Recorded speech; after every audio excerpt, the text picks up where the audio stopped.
काँग्रेस आमदार झिशान सिद्दीकी अजित पवार गटामध्ये जाण्याची शक्यता। सिद्दीकी आज मुंबईमध्ये जनसन्मान यात्रेमध्ये सहभागी होणार। यात्रेसाठी सिद्दीकींकडून बाईक रॅलीचं आयोजन। अजित पवारांची जनसन्मान यात्रा आज नवाब मलिकांच्या मतदारसंघात चेंबूरच्या देवनार आगाराजवळ। यात्रेमध्ये सहभागी होण्याचं मलिकांचं आवाहन। भाजप नेत्यांच्या भूमिकेकडे लक्ष।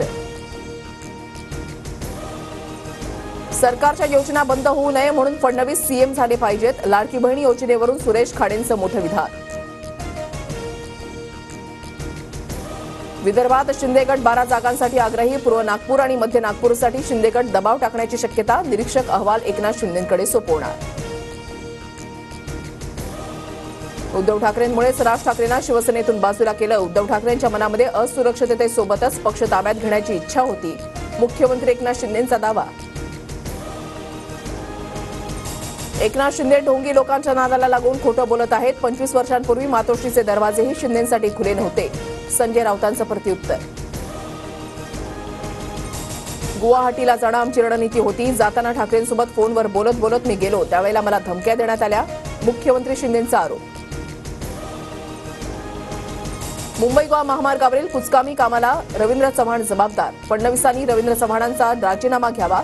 शिंदे गटाच्या रामदास कदमांची मागणी।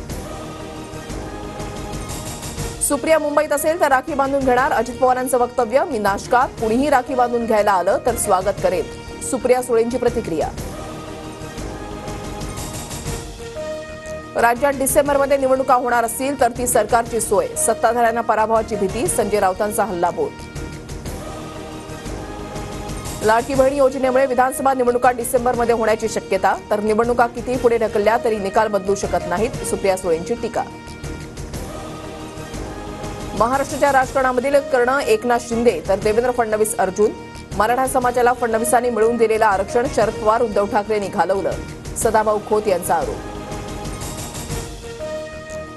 पुण्याच्या आंबेगाव शिरूर मतदारसंघामध्ये महायुतीमध्ये तणाव। दिलीप वळसे पाटलांनी महायुतीची बैठक बोलावताना विचारामध्ये घेतलं नाही। शिंदे गटाच्या पदाधिकाऱ्यांकडून शिंदेंकडे तक्रार। माजी आमदार सुभाष बनेंची थेट मातोश्रीवर फिल्डिंग। मुलगा रोहन बनेंच्या तिकिटासाठी जोरदार प्रयत्न। डॉक्टरांना जगू द्या। आयएमएच्या अध्यक्षांचं भावनिक पत्र। कोलकाता बलात्कार प्रकरणानंतर देशभरातील निवासी डॉक्टरांचं 5व्या दिवशीही कामबंद आंदोलन। आगामी विधानसभा निवडणुकीमध्ये शिवसंग्राम संघटना 5 जागा लढवणार। मराठा आरक्षण देण्याची भूमिका घेणाऱ्या पक्षांसोबत युती करणार। संघटनेच्या सर्वसाधारण सभेमध्ये निर्णय। पुण्यात रक्षाबंधनानिमित्त रिक्षा मित्र प्रीपेड बूथवरून महिलांना 100 रुपयांपर्यंतचा प्रवास मोफत। भाडं जास्त झाल्यास 100ची सूट देण्यात येणार। एसी लोकलमध्ये टीसीला मारहाण झाल्याच्या प्रकरणाला नवं वळण। दाढीला हात लावल्यानं शीख समुदायाच्या भावना दुखावल्या। विकी थॉमस सिंह या व्यक्तीकडून मारहाण करणाऱ्या तरुणाला धमकी। नाशिकच्या पाथर्डी फाटा परिसरातून 3 संशयित एटीएस पथकाच्या ताब्यात। 3ही संशयित बांगलादेशी असल्याची सूत्रांची माहिती। पुण्यामध्ये पावसाचा जोरदार कमबॅक। शहरातील अनेक भागात आणि रस्त्यांवर साचलेलं पाणी ओसरण्यास सुरुवात। वाहनधारकांची तारांबळ। लातूरच्या जळकोट, अहमदपूर आणि निलंगामध्ये वादळी वाऱ्यासह जोरदार पावसाची हजेरी। पावसामुळे निटूर, वांजरवाडा परिसरातील शेतीचं नुकसान।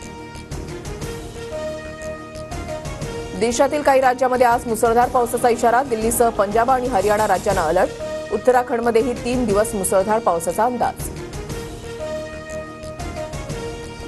स्वातंत्र्यवीर सावरकर यांची बदनामी केल्याप्रकरणी राहुल गांधींना पुन्हा कोर्टाचं समन्स। आज पुणे कोर्टामध्ये सुनावणी।